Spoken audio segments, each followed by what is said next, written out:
ಒಂದು ಏನು ಸುಲ್ತಾನಪುರ ಅದರ ಹೆಸರೇ ಸೂಚಿಸುವಂತೆ ಸುಲ್ತಾನ್ ಅಂದರೆ ರಾಜನ ಇರುವಂಥ ಊರೇ ಇದು ಸುಲ್ತಾನ್ಪುರ ಅನ್ನುವಂಥದ್ದಾಗಿದೆ. ಹೀಗಾಗಿ ಇಲ್ಲಿನ ಕಲೆ ವಾಸ್ತುಶಿಲ್ಪ ಇಲ್ಲೆಲ್ಲ ನೋಡ್ಬೋದು ಹಾಳು ಬಿದ್ದಂಥ ಒಂದು ಗುಂಬಜ ಇದೆ. ಈ ಹಾಳು ಬಿದ್ದಂಥ ಈ ಗುಂಬಜನ ವ್ಯವಸ್ಥೆ ನೋಡಿದ್ರೆ ಎಲ್ಲ ಸಾರ್ವಜನಿಕರು ಶೌಚಾಲಯವಾಗಿ ಬಳಕೆ ಮಾಡ್ತಾ ಇದ್ದಾರೆ. ದಯವಿಟ್ಟು ಇದನ್ನು ಉಳಿಸಬೇಕನ್ನುವಂಥ ಕೆಲಸ, ಇತಿಹಾಸದ ಕುರುಹುಗಳು ಉಳಿಬೇಕು.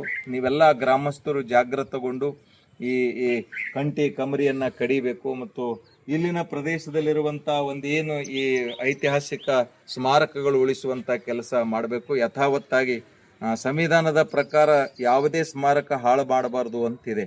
ಅದಕ್ಕೆ ತಾವೆಲ್ಲರೂ ಸಹಿತ ಈ ಸುಲ್ತಾನ್ಪುರ ಗ್ರಾಮದಲ್ಲಿ ಕೈ ಮುಗಿದು ಕೇಳ್ಕೊತೀನಿ. ಗ್ರಾಮ ಪಂಚಾಯತಿ ಇರ್ಬೋದು, ಚುನಾಯಿತ ಪ್ರತಿನಿಧಿ ಇರ್ಬೋದು, ಈ ಗುಂಬಜದಲ್ಲಿ ಇರುವಂಥ ಸ್ವಚ್ಛತೆ ಕಾರ್ಯಕ್ರಮ, ಈ ಮುಳ್ಳು ಕಂಟಿ ಕಡಿದು ಒಂದು ಮತ್ತೆ ಯಥಾ ಪ್ರಕಾರ ಪ್ರವಾಸಿಗರು ನೋಡುವಂಥ ಸ್ಥಳವನ್ನು ತಾವು ಗ್ರಾಮಸ್ಥರು ಕಾಪಾಡಿಕೊಳ್ಬೇಕು. ನಮ್ಮೂರು ನಮಗೆ ಮೇಲು. ಈಗ ನಮ್ಮೂರಿನ ಬಗ್ಗೆ ಅಭಿಮಾನ ನಮಗಿರಲಿಲ್ಲ ಅಂದರೆ ಬೇರೆಯವ್ರಿಗೆ ಇರ್ಲಿಕ್ಕೆ ಸಾಧ್ಯ ಇಲ್ಲ. ಸೊ ಒಬ್ಬ ರಾಜನೇ ಬಹುಮನಿಯರ ಕಾಲದಲ್ಲಿ 100-150 ವರ್ಷಗಳ ಕಾಲ ರಾಜನೇ ಇಲ್ಲಿ ಸ್ವತಃ ಇದ್ದು ಹೋಗ್ಯಾನ.